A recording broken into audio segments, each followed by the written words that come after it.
Two more serious matters. Life for the family of 17-year-old Austin Metcalf is never going to be the same after he was killed by this young man, Karmelo Anthony, who was sentenced to 35 years in prison. But now some of Anthony's supporters are sowing a bit of chaos, targeting Metcalf's family and jurors with death threats now. Let's talk about it with our in-studio guests, Newsmax opinion columnist Rob Taub, criminal defense attorney Ken Belkin, and trial attorney Robin Nunn. Rob, Austin's dad, Jeff, he was just on Sunday Report. He had this to say to those who were making the painful experience of what happened, losing his son, that much worse. We all get death threats. I had 16 yesterday. So, and then all the memes and the people in the voicemails and the text messages I get on a daily basis, I just turn them over to the law enforcement officials and they can deal with it. But it doesn't impede my daily life. I'm not going to change my schedule. They're not going to allow me to interfere with my daily activities. Oh, man. Rob, I mean, what do you make of this? When do death threats become a more serious criminal matter? This was a big discussion in the green room between all three of us. I mean, it's very complicated, but we have so much political theater. I'm not the attorney in this group, but what I find offensive is how people and liberals are picking and choosing who they want to go after. How many deaths are there every week in Chicago? And people are dying there. Children are dying. Nobody says anything. In this case, you have a young man who stabbed somebody in the heart, and the victim's family, who's now dead, is being threatened. I mean, it's really nonsensical and absurd. And I think because of our social media TikTok world that we live in, it gives people a platform for it. You know, Robin, it feels like we have almost racial arsonists running around where what gets lost is the unforced reality that a young man made a decision to bring a knife to a track meet and then use that knife to end another individual's life.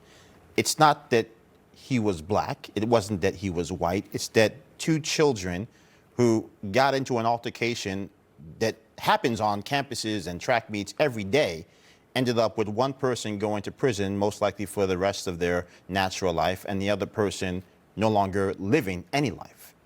Yeah, this case has a lot of issues going on in it. I think there's talk about the jury selection. There are a lot of celebrities commenting. But the guilt or innocence is the real issue. And that's the issue that the jury was given and what they decided on based on the evidence. And I think that people really do need to respect the process.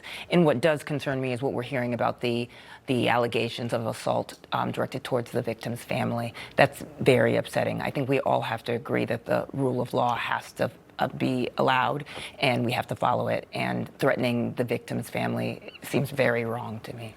Yeah, Ken, at this point, Karmelo Anthony's attorneys are filing for an appeal. They're saying it wasn't a fair trial. I want to play for you part of that press conference. Hey, wasn't you on jury selection? No, he wasn't. Man. No, he wasn't. Seriously. He wasn't. He was on jury selection. No, he wasn't. That's right. I ain't been on He's a vet, dude. Oh. He's a vet. He's a vet. He ain't been on jury selection. I ain't worried about that. You gonna die. What do you make of just some of the violence that you're seeing in the aftermath of this trial? You know, keeping in mind that two young men in different semblances of the terms, lost their lives that day.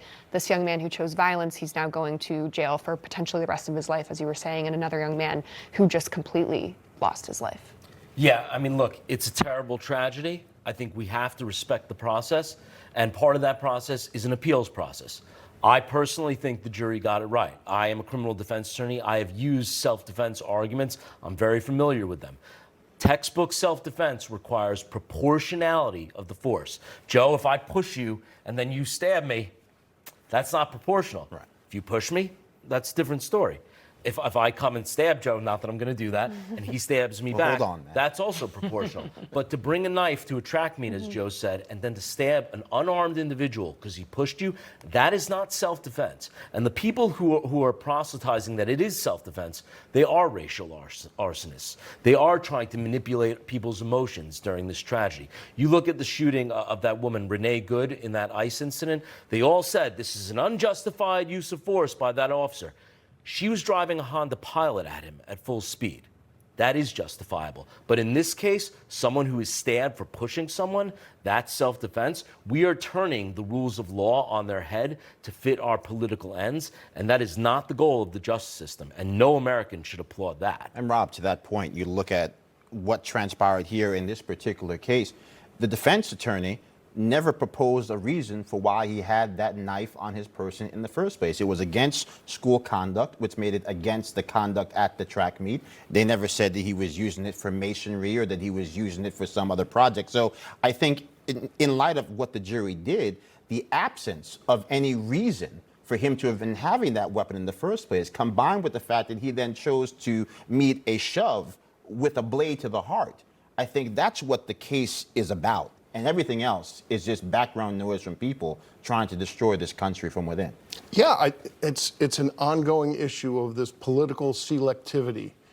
The jury system is flawed and terrible when it's not working in somebody's political manner. But it's great when it's used to their ends. Right. And that's the problem with liberals today.